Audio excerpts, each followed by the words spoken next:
This is Media Philosophy, exploring the deeper side of Shrek, one of the more interesting franchises, because at least for me, it was one of the first kids' movies where you almost had this really cool anti-hero.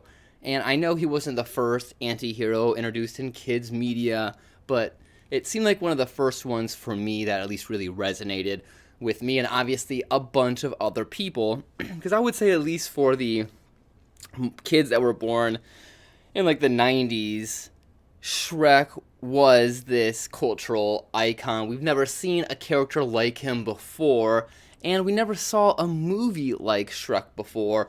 One that seems kind of dirty, but isn't. They might swear a little bit. I think in the first Shrek movie, they might say the word hell, I'm not sure. But they at least called Donkey an ass, and that was enough to make it just seem really edgy. Where before this, yes, there were competitors against Disney, at least in the TV realm, like Warner Brothers and whatnot. But when it came to kids' animated films, there really weren't that many competitors next to Disney, real competitors. And sure, there would be people like Don Bluth and of course Warner Brothers Entertainment. But besides maybe Warner Brothers, nothing really came close to a Disney movie until DreamWorks started coming out with Ants and Shrek and started to move away from the whole 2D animation with things like Prince of Egypt or Road to El Dorado. And did Shrek hit hard fast? And did they get just sequel after sequel after sequel? But what's really funny is they took the B Squad animators off of Prince of Egypt and moved them over to Shrek. Maybe that was what really motivated the animators to do their best. You know, like, we're the outcasts, let's go do something amazing. Maybe it was the writing, and it definitely doesn't hurt to have someone like Mike Myers behind that microphone. And what's really funny is, of course, there's the tragedy behind the person who was originally going to voice Shrek, Chris Farley, and his unfortunate demise due to drugs, alcohol, and all that jazz. But what's really cool about Mike Myers is he actually went through the entire recording of Shrek once, and then once the script and the character resonated and kind of sat with him a little bit, he went at it again and completely just obviously knocked it out of the park. But what's so funny about Shrek is it had sequel after sequel after sequel so close in succession and then just nothing.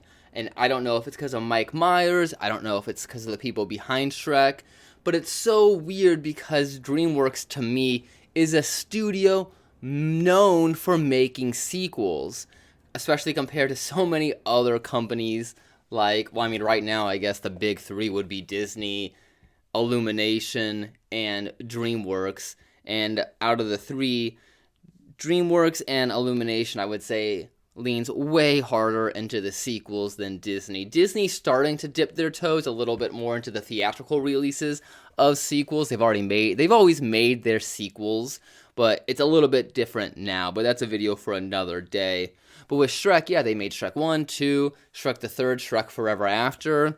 And the first two Shrek movies are incredible. I think they really do that whole genre-bending shtick really well. I know they weren't the first to do it, but I would say they were the first to really bring it back and repopularize it in the 2000s, early 2000s.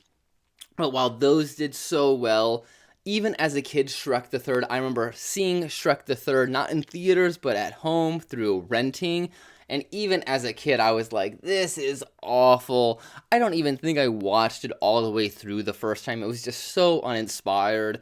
I didn't even see the fourth one until I was an adult. And that one kind of got a little bit of the magic back. It got Shrek back to where he's best, wanting to be alone from everybody, wanting to get away from it all. It brought him back to his roots. It brought a really interesting story with high stakes, something that the third one just did not have at all. And plus with the third Shrek movie, it was so weird to have someone like Justin Timberlake in the cast, but not even sing at all. At least they fixed that with Trolls and beyond.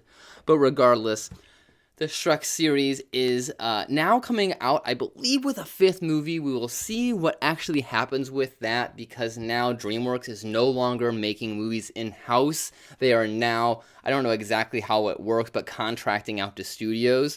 So we'll see if some studio can actually give Shrek 5 the love that it deserves, because sequels after so many years become so risky. There's been so much hype between things like, I mean, there have been a lot of sequels after a delayed amount of time for adult shows and movies like Zoolander 2, Anchorman 2, whatever. And I guess there is precedent, especially with Pixar, with making a sequel almost decades later, and having tons of success. Almost every single time Pixar has done that, they've had success. So I would say if the initial reception to Shrek is good and it's not just a complete, obvious money grab, then it could probably make billions of dollars at the box office, just like Mario, just like Inside Out 2, just like Moana 2. And I would say it's in a pretty good position like that. And I would like to see the Shrek series continue, because at least when it came to the Puss in Boots franchise section of it all, oh man, did they do a great job. Maybe it's just because Antonio, what is Puss in Boots actor's name? I don't know, Zorro, let's call him Zorro. Maybe it was just because Zorro wanted to do something, but that movie, The Last Witch, was so much fun, and I would love to see Kitty Softpaws and maybe Perito join Shrek, Donkey, and all that. It will be really interesting to see, because I don't think Eddie Murphy really has done too much since the Shrek series has really ended. I mean, he did do like Coming to America too, but that's what I'm saying. It can be risky to try to reboot or make these sequels after so much time has passed.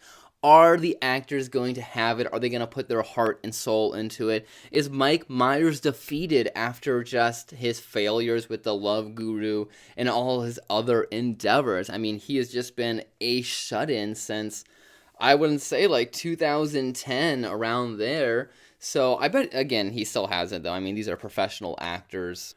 And I would say that Shrek is one of those franchises, honestly, that the main couple is the best. Just Shrek, Donkey, and I guess Puss in Boots, just those three together is fine. When I think about a lot of the other franchises that I enjoy, a lot of the other movies that get sequels, it focuses a lot on expanding the cast and maybe bringing new characters in, phasing others out.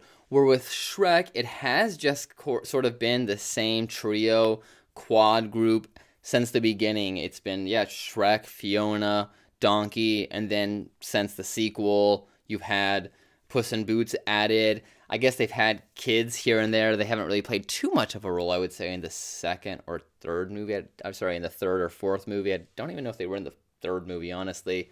But regardless, there are other cast members, but they're kind of used very sparingly. You have the other fairy tale creatures like Pinocchio, the big bad wolf, the three pigs. But besides the second movie where they do a little bit of sneaking around and whatnot to break Shrek, Donkey, and Puss out of prison, I don't know. I guess they don't really do much. And, when you really think about DreamWorks movies in general, they're really not that heavy on the story. Some of the franchises are, like How to Train Your Dragon, and of course there's moments here and there, like even in a silly movie like Trolls, they can have those really heartfelt moments.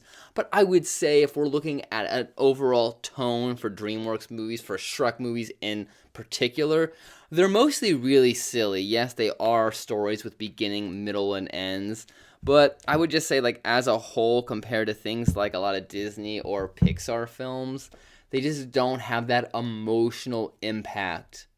But that's okay, because I don't watch Shrek or DreamWorks to feel that many feelings. Again, I think one of the great things about Shrek is that a lot of people can see themselves in Shrek. He's so disgusting. He's so off-putting. He's an outcast. He wants to be away from people. And that's why so many people can see themselves in him. And what's great about Shrek, though, is that he does change he does accept others, and maybe this is part of the fantasy that everyone loves, but others accept him even when he is being his authentic self. Man, what a powerful arc that Shrek has, at least in the first one. I think that's why the first movie is probably the goated one, just because it has such a strong character development for Shrek that the other ones just lack. The second one is mostly just Shrek being insecure about himself. The third one is him like, I don't want to be a king. And the fourth one, again, that's where it gets cool again, where he wants to go back to that whole bachelor lifestyle that so many married people probably do feel. But you can't go back. And if you could go back, it would risk everything that you've built. So I think the first one and the fourth one have that really cool message. But the first Shrek by far is the greatest. I don't know if it's story. I don't know if it's a story, because again, I think what people love about Shrek is just the character himself. So getting to watch Shrek go from this curmudgeon, this shut-in who wants to keep everybody out and everybody wants to keep him out, to somebody who is breaking out of his shell, who is starting to be vulnerable with Donkey, who starts to form a relationship with him, who then, throughout his travels from the castle back to Farquaad, whatever, Dulot, with the princess, it's just so beautiful to watch him and Fiona start to connect and start to like each other and to realize that they actually have stuff in common. I mean, it really is the most beautiful romantic comedy ever. And then, I know I'm just recapping the movie, but just the most classic, it has all the classic romantic comedy features. That's what this video should have been titled. It should have been titled, Why Shrek is the greatest romantic comedy ever, because it has all the ingredients that someone needs to have. It has all the ingredients to like a successful relationship, because I don't think Shrek really changes too much. And that's the beauty of it. He found someone who is meant for him based on what he likes, but due to an amazing misconception, because every good romantic comedy has the classic misconception where they misunderstand each other, or somebody reads a text message they weren't supposed to, or hears a voicemail that wasn't meant for them, or they just misinterpret a conversation that they were eavesdropping on. Shrek has that with the windmill scene. I can't believe that Shrek was able to get an entire generation, and still to this day, generations to this day of kids, to just be so hooked on a classic romantic comedy story. And it just goes to show that you can take these genres, like romantic comedies, and then just put them in different situations, like a fairy tale setup, and you can still just get so much gold. And we'll see if they can do this in Shrek 5. Again, I can't imagine what could happen other than, it seems like every kids movie that came out 20 years ago that gets a sequel today is always about the main character who now has kids, who's now trying to raise these kids. So that's what I bet it is. I bet it's Shrek having a bunch of teenage ogres where he knows best, where they're not listening, and he's getting all upset because they're all headstrong just like he was as a kid.